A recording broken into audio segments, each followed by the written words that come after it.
Today we are here to honor an amazing man, Paul John Proper Sr., a man who had tremendous accomplishments throughout every aspect of his life. With all his many accomplishments, one of the things he was proud of, or most proud of, was his family. Today I'm going to share with you some memories expressing who he was as a husband and a father. Marge and Paul met in the first grade in Mrs. Barris's classroom. He was a very polite boy who treated every girl in first grade like a lady. He always opened the door and let the girls go first. Marge was very impressed by him and thought he was very handsome. They remained friends throughout the grades, but never dated, because Marge said if they had ever dated in school, they probably never would have been married. His intentions as a teenage boy were quite different than Marge's. They hung out in different crowds, but always kept an eye on each other. One day in their senior year, Paul said to Marge, "Wouldn't it be funny if we ended up getting married someday?" To which she replied, "We'll have to see about that."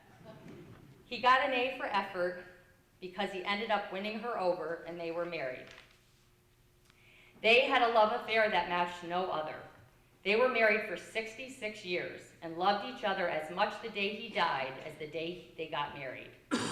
You really don't find too many people that have a love like that in today's day and age. You were dedicated to each other and set a wonderful example for your family. Paul and Marge took care of several family members through the years with the same love and dedication that they had with each other. Marge remembers Paul coming in from work and changing her father's oxygen tank before he would sit down and eat his dinner. He did that after working all day at Harder's Trucking. His sense of love, dedication, and loyalty to his family was something he continually showed throughout his life. Paul and Marge went on to have 4 children together: Paul Jr., PJ, Rosemarie, David, and Jeffrey. They created a family to be admired. All 4 kids feel that even though you lived a long life, it was still way too short. PJ remembers through the years many good times and some not so good. He knew he tried your patience a couple of times growing up, especially after he graduated from high school. He could never figure out how you would know where he was and what he did before he even got home. He now knows that you knew all the bouncers at the establishments he went to. The Proper family loves to hunt, especially deer. The elders of the Proper family started a deer camp in 1949 called the Deer Run Lodge. When PJ turned 16, he joined camp and hunted with his dad as much as he could. He has some of his best memories with his dad and Uncle Otis at camp. He remembers, "One day Uncle Otis, Dad, and I were at Wolf's Hainer's and I missed a deer. Being upset about missing the deer, Dad and Uncle Otis tried to make me feel better by telling me everyone misses sometimes. On our way back to camp, there was a deer standing on a lawn near Copake Lake. Dad pulled over and told me try again to shoot that deer. I got that one. I still can't believe how fast you and Uncle Otis got the deer back to the car. I didn't even have time to get the trunk open. That was my indoctrination to the Proper way of hunting."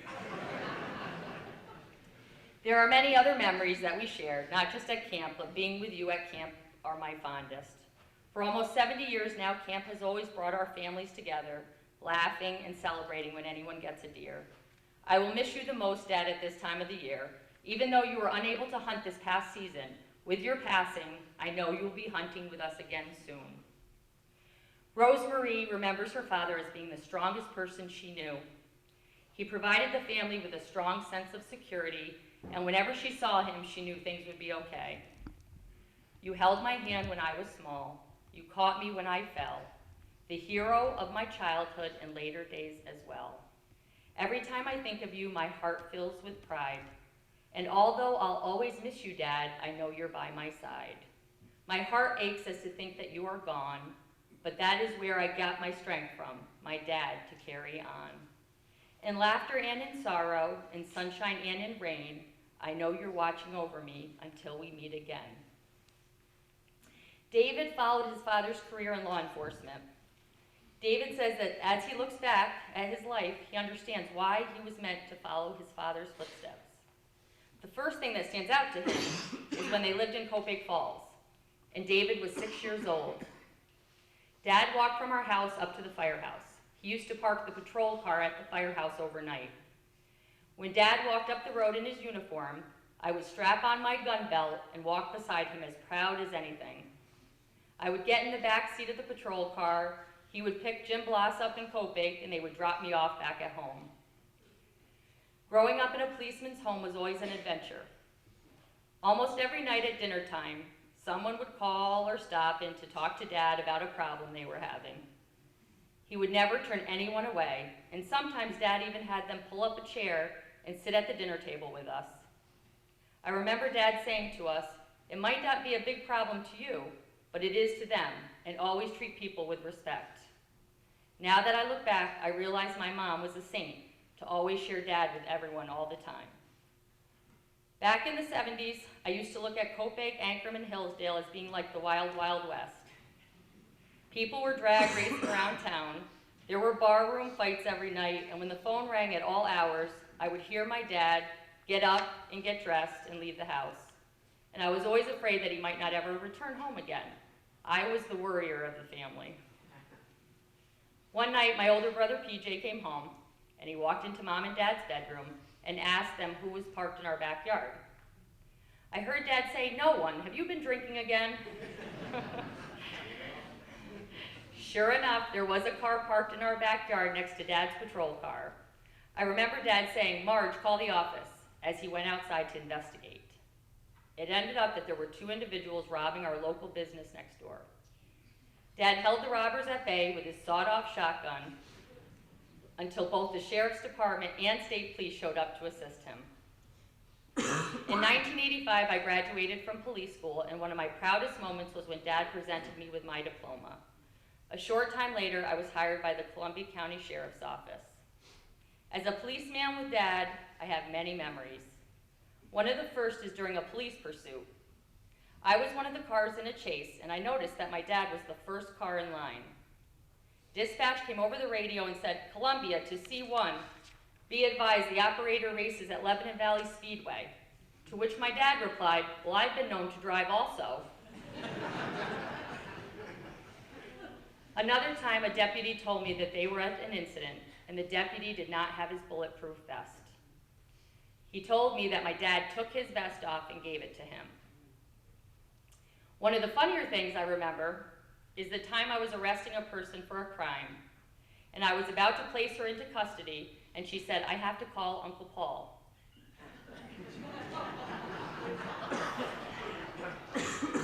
I asked, "Who is your Uncle Paul?" And she said, "He's your boss." I said, "That's funny, I don't know you. Can you read my name tag?" She said, "Oh shit," and I slapped the handcuffs on her.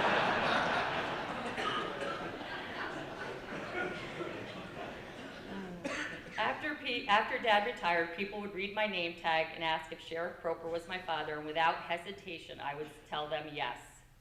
Everyone always said the same thing.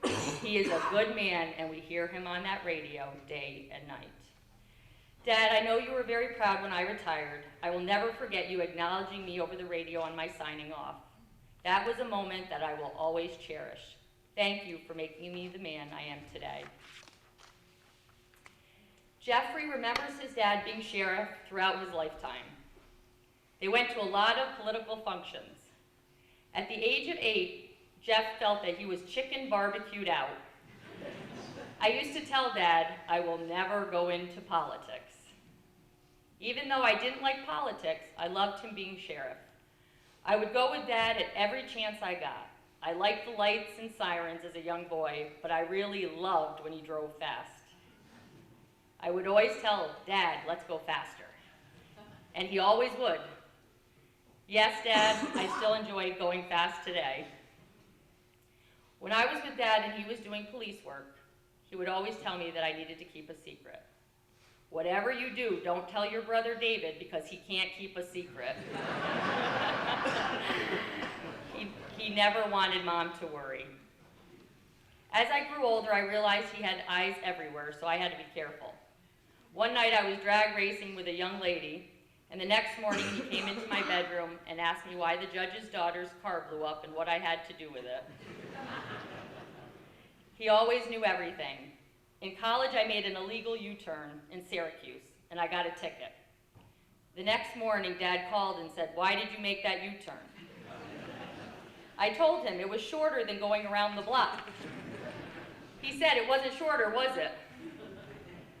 I am sure, Dad, that you gave the sheriff of Onondaga my license plate. You instilled in me a sense of community and respect by the way you led the county. You used to tell me that supervisors of the county will come and go, but the people of Columbia County are here to stay. You treated everyone the same no matter where they came from or who they were. I really respected that about you. In these later years, I loved hunting with you, having Sunday dinners at our house, and taking you up to the Adirondacks. You loved it up there, and we loved spending time with you. I will miss these things greatly. Throughout the years, you always watched over our family, no matter where we were. So, Dad, please continue to watch over us from where you are now. You are an amazing man and father. Until we meet again, God bless.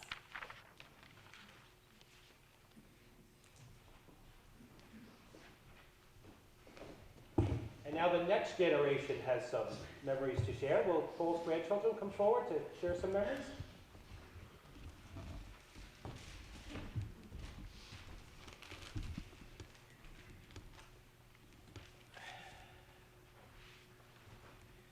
They say that you can judge a man's character and integrity by the number of lives they touch throughout their life. By the attendance here today and in line yesterday, I think all of Columbia County came to pay their respects, which is a true testament to the life of Pop, the life Pop led. For 69 years, our grandfather led a life of service to not only his country, but also the local community. His service stretched to his family too. With his policeman-like approach to most things in life, you always knew that if you asked him a question or wanted his opinion on something, you were going to get the unfettered truth, whether you wanted to hear it or not.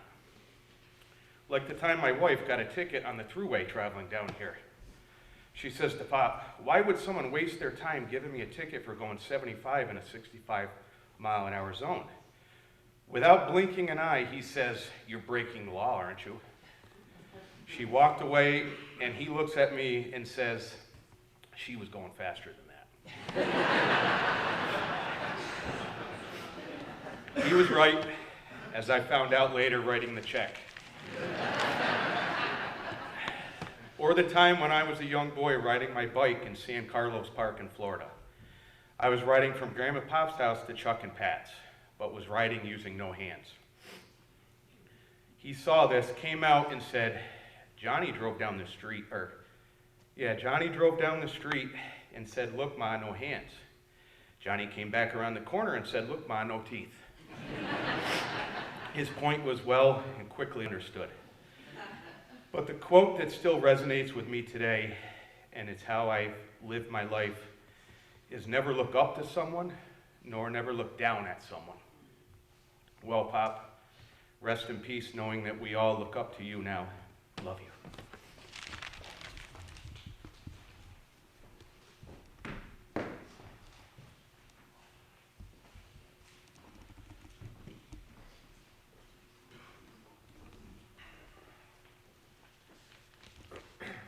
Good morning, everyone. Paul Proper Sr., my grandfather. Growing up, he was my superhero. I looked up to him in every way. And I said, I want to be just like that man. I can remember him taking me fishing to Laurel Lake in Lee, Mass for trout. But we did it a different way. We put on this round corn-flavored trout bait. He said 3 pieces on a hook, and we had a little sinker about 1.5 feet above the hook. We casted out the bait from shore, laid the poles on the fence, and then he took a bobber, and he put it between the reel and the first eye of the pole, and he let some line out so the bobber would sink down. And he said, when that bobber starts to rise, you're going to have a trout on the end of that line. And he was right, but for some reason, it would always be on his line. Never mind. And another memory that I'll always have with him is I know when I graduated from the New York State Police Academy, he was there, and I knew he couldn't be any prouder of me. If not for him teaching me things growing up, I wouldn't be who I am today. And for that, I thank you, Pop. I love you, and you will be deeply missed, but not forgotten.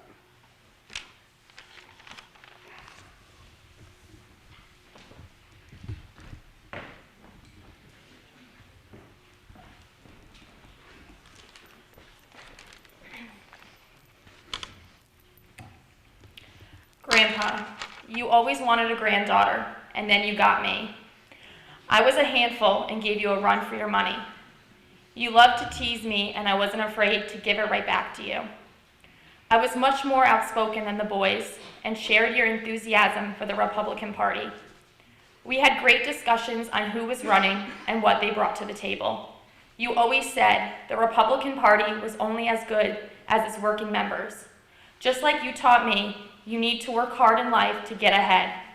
You are proud that I became a school teacher, even though you joked that you were glad you weren't in my classroom. My fondest memories of Grandpa are Sunday dinners. Him and Grandma came down every Sunday for dinner, and we got the chance to catch up about our weeks. We shared many stories that made you laugh, the kind of laugh that made your belly shake. I will really miss seeing you sit at the head of the table on Sunday nights and share my life stories with you. God sure blessed our family with a guardian angel forever. Rest in peace, Grandpa. I love you.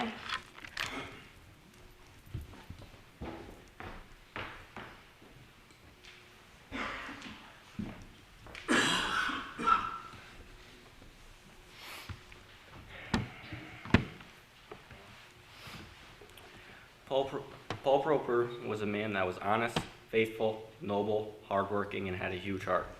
These were qualities that made him a great man.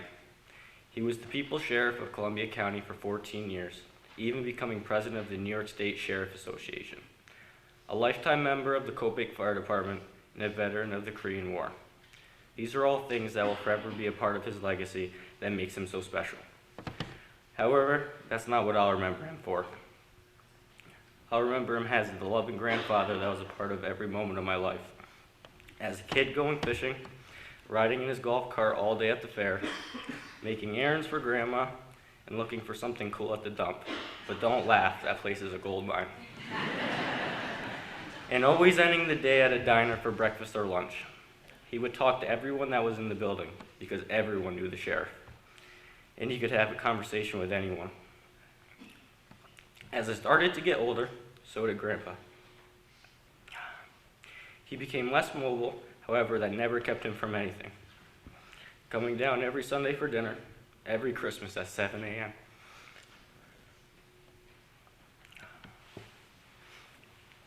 Every home football game, in his Jeep at the fence with his binoculars. Getting that random call on a Saturday afternoon, wondering if I wanted to go to Red Lobster. Mowing our lawn because you have to always have a nice lawn with straight lines.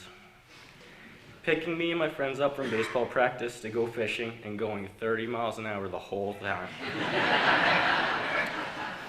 These are things I'll always remember, and I am grateful I got to experience them with you. My favorite memory with Grandpa would definitely be right before he passed. I was the last grandson to shoot my first big buck. The look on his face was something I'll remember forever. He was so proud. I'm forever grateful for the love and example you've given me and the inspiration to be the best man I can be.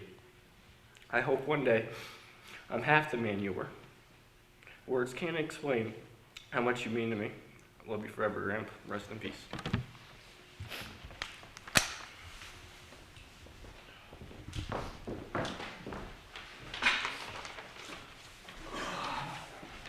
I regret going last. The relationship between a grandfather and grandson is very special, and ours was no different. Grandpa's and my bond was concreted over our love of the outdoors that he helped instill in me. From our number of trips to Massachusetts, which always ended at McDonald's, to all of our summer days spent fishing locally, keeping his secret chewing tobacco from Grandma. My favorite part of spending the day fishing with Grandpa was traveling the backcountry roads he knew so well, listening to his stories of when he was a child and how the landscape has changed, stories during his time as sheriff, and of course, family hunting stories. The last opening day of fishing we spent together, I will never forget. We were up and out of the house before daylight after Grandpa's renowned pancakes, headed to one of his secret fishing holes. After a short drive, he pulled over on the side of a creek that was not 4 feet across. He said, "We're here." I remember thinking Grandpa's losing it. I got out of his little blue truck and made a cast, really only to humor him. After only a few seconds, bam, bam, I had a bite. To my surprise and with Grandpa's sly smirk, we took 6 nice trout out of that hole that morning. As the grandson of such a proud man and pillar of the community, all we wanted to do was to make you proud. One of the last memories I will hang on to, was the last Christmas party at Proper Connections you were able to attend. You made the trip to our office and were dressed in a suit and tie as you always did to important events. You sat at the head of the conference table, visiting and soaking it all in. You never stopped smiling and beamed with pride. You were proud of us. You kept asking me if these were all my guys. You would always ask how the business was doing, although I still don't think you understood what we do. In closing, I think everyone in this room is better for knowing you. As a grandchild, we were blessed to have such a role model as a grandfather. You always taught us to treat everyone equally with respect, regardless of their background. Yesterday perfectly demonstrated this and the life you lived. People from all walks of life came far and wide to pay their respects and share a story of how you impacted their lives. Grandpa, you will always be remembered as sheriff and as someone who served his community in whatever capacity he could. If we were all a little more like you in this community and even this world, we would be in a better place. Love you, Pops.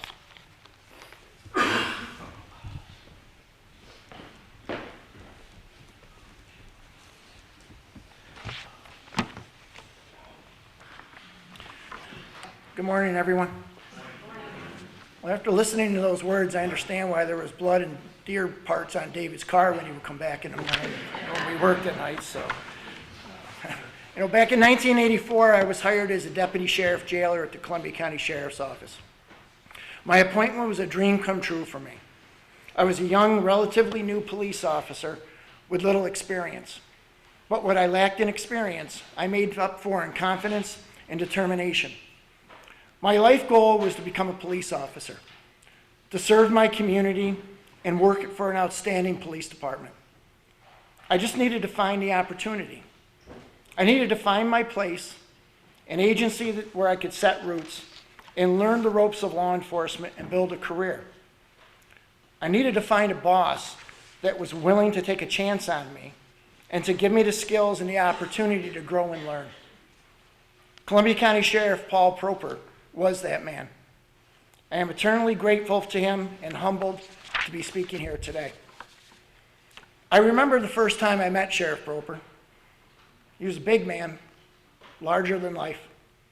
Sheriff Proper had quite a reputation in the Columbia County law enforcement community.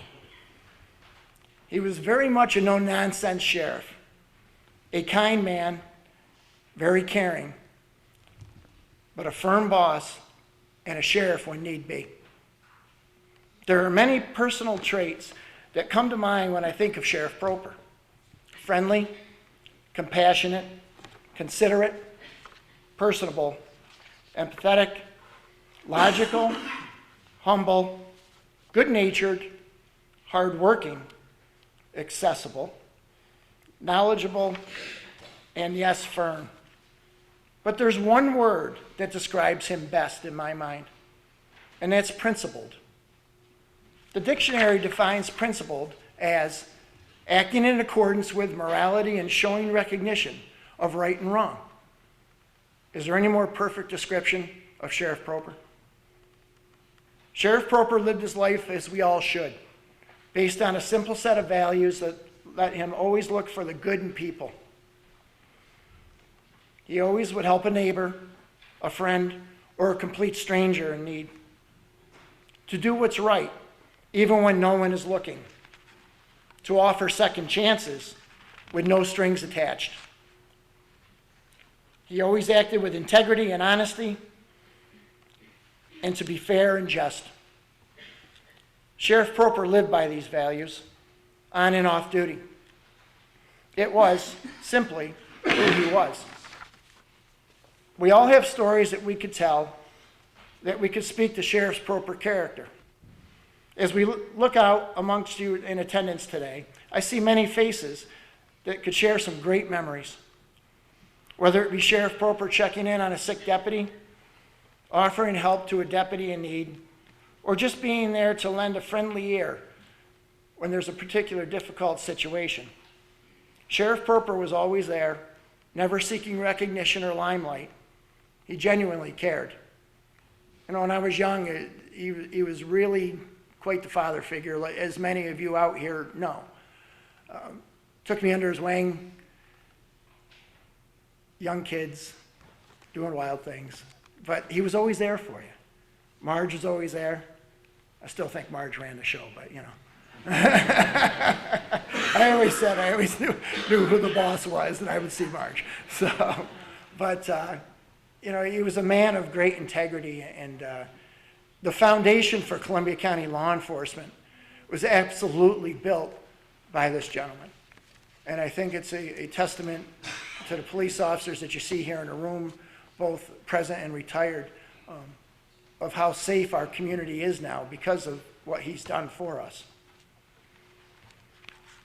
I also see in the audience today some people who probably hold a different set of memories of Sheriff Proper. Maybe let's say the more stern side of him. There are many stories of Sheriff Proper letting a wayward deputy know that he had his eye on him and he had better get back in line. Not so much out of fear of discipline, but out of respect for the sheriff. You never wanted to let Sheriff Proper down.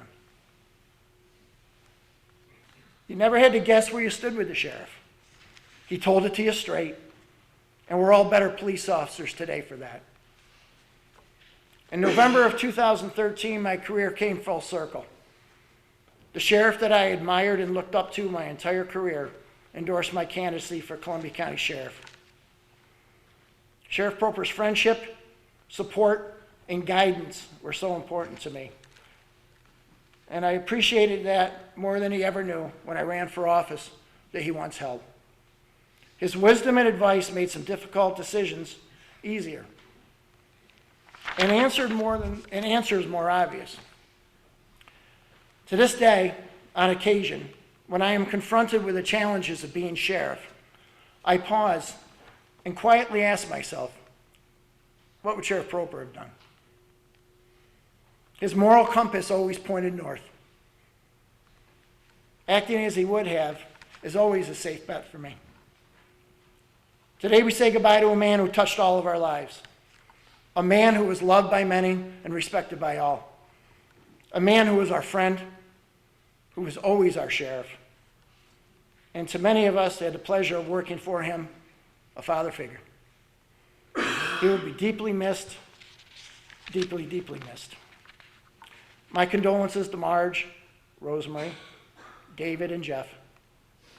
Columbia County is truly a better place because of Sheriff Paul Proper. May he rest in eternal peace. Godspeed.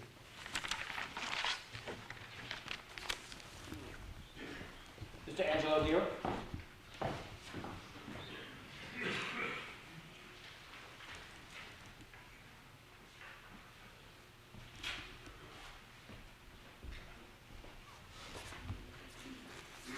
Really some tough acts to follow, I guess.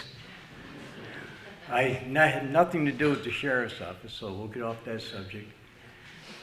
Very honestly, I just want to thank the family very simply that appreciated the call, that asked me if I'd like to come down here today and say a few words, and I could never refuse Paul.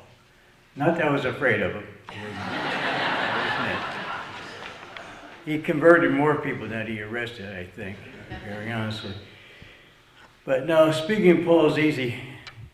Honest, dedicated. We heard it all up here from the grandchildren, from the family, and everybody knew that was Paul.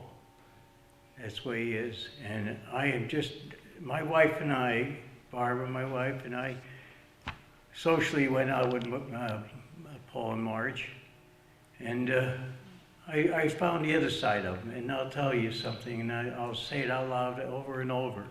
I've never seen such a wonderful family as the family we got in front of us here today, to who Paul and Marge brought up to us. Fantastic. Guys, you can be proud of yourselves and proud of your grandfather, your great-grandfather, and your mother and your dad. They're great people. A couple of notes I just made here. I really got to know Paul on the campaign trail. 1976, Paul was asked to run for sheriff. He definitely wanted to run and get back in there. Everybody knew the story there. I was asked to run for coroner. I said, sure. Paul says, yeah, you ought to do it. I said, okay, Paul. So I did. We campaigned, and he was a campaigner, believe me. We would go to every chicken barbecue going, I swear to God. And along with Paul and I was a fellow running for the court, Charlie Inman. Charlie used to sit there and eat all the chicken. We used to hurry up to get on to the next place. But once in a while, Charlie would forget that we were going out early in the morning, and he always told us he had to take care of his garden. I think he was still having breakfast. But Paul would come to me, he said, Angelo, we got to get out early in the morning, get down to the match company in Hudson. I said, what are you talking about, early in the morning? He says, yeah, you don't want to go there in the afternoon, they'll run right over you. He said, you want to get there early when they're going in. And that's 5 o'clock in the morning. And we did it. And thank God for that. We both got elected. And everybody here today has spoken how well Paul did his job. And I'm not going to go any further on that. But I will say that I went back down to Paul's office after we had been in 1977 when we got appointed and got in there. I went down to the office one day and I sat there with Paul. I said, Paul, by the way, I got a question for you. I said, how come I was picked to go for coroner? I think you had something to do with that, didn't you? Well, I got that little, yeah, kind of a thing from him. You know, he had that little giggle he'd give you first before he'd say something. And yes, he did. So I said, okay, now tell me what I'm supposed to be doing. Will you, Paul? And he did. He said, make sure you're available. Get there as quick as you can to the scene. And he says, and you have to be the person that's going to meet with that family, and you're going to have to work them through what's happening to their family right now. And that was Paul. He always was thinking of helping other people, and he passed it on to me. And believe me, I did it. And I was proud of doing the job I did, and I was very proud to have known Paul, and he brought me into that. You talked about Paul at the Columbia County Fair. Marge, I hate to tell you, he rode on that cart for a second reason. That chewing tobacco he had, you know. And I found out that some of the carnival people were actually giving him some of the tobacco. And along with some food on the side, I think. But Paul would put that cowboy hat on and get in that golf cart, and he'd be all over the grounds. And I said, Paul, where do you go? What do you do? He said, I'm checking out the security and I'm making sure things are good out there. And I said, great, Paul. I come to find out he was running a little shuttle service. He'd see an elderly couple, he'd run over, grab them, put them in the car, give them a ride to their car or up to the gate, which way they were going. Mother with a couple of children are all tired out. He'd put them in a cart and drive them off. And he would do that daily down there. And then after a while, he got tired of doing the cart thing. He would sit there at that main gate with me with that hat on, and nobody got in for nothing, believe me. Nobody. You just, so many things that he actually did with me and I did with him. I heard him here today and it brought back a lot of memories. I kind of enjoyed some of the little things that your family brought up here today, Marge. They're a fantastic family. I don't have much more to say, really, for Paul, except that I'm glad I was a part of his life. Definitely was a good friend to me. Had a lot of good times with him. We had some sad times in some of the cases, but I thank the family for allowing me up here today, and I want to thank Paul for what he did for me, helping me throughout the year and being my friend and my family's friend. Paul, rest in peace, friend. Good morning. What can I say about Sheriff Paul J. Proper Sr. that hasn't been said 1,000 times? We're all here today to honor the memory of a great man, Sheriff Paul J. Proper Sr. No one knew Sheriff Proper better than his wife Marge, PJ, Rosa Marie, David and Jeff, and his many grandchildren over there. He always talked about his family, always. His next great love was the sheriff's office. As we all know, Paul came up through the ranks of the office, ended up being elected sheriff, and I had the honor of being his undersheriff for 13 years. I also had the honor of watching Sheriff Proper over the years earn the title of the People's Sheriff. Some of the things that made Paul Proper earn that title were knowledge. Sheriff Proper knew the law. He knew the operations of the sheriff's office. Courage. Paul would never back down. Was making an arrest on a street. And when Paul Proper and DA Paul Scheika were told by some politicians, some high-ranking politicians, to back off of a case of corruption in the city of Hudson, both Sheriff Proper and DA moved forward. They got indictments, they got convictions, and guess what? Both of their careers moved forward. Integrity. Paul always put the office of sheriff above any individual. Compassion. If a member of the office or the public came to Paul with a personal problem, he always would take care of that time to sit down and listen and try to help the best he could. He always had an open door policy. One day that backfired on him a little bit. A couple of the investigators, myself, we'd go in the afternoon. Paul liked to have a cigar, so we shut the door. All of a sudden, Paul lights up his cigar, and boom, it blew up. Marge, I don't know if Paul ever told you how he got the burns on his pants.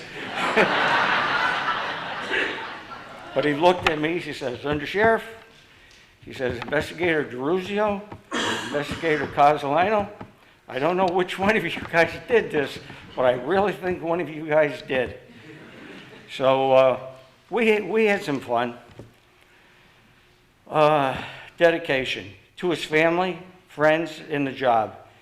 His dedication also earned him the honor of being elected to the president of the New York State Sheriff's Association. And just a little side note, while he was in that position, he attended a national sheriff's conference in Texas. And a Texas sheriff told Paul, he says, Sheriff, you're the real deal. He says, I didn't think a sheriff from New York State could come down here, chew tobacco, and eat ice cream at the same time. I guess he didn't know Sheriff Proper.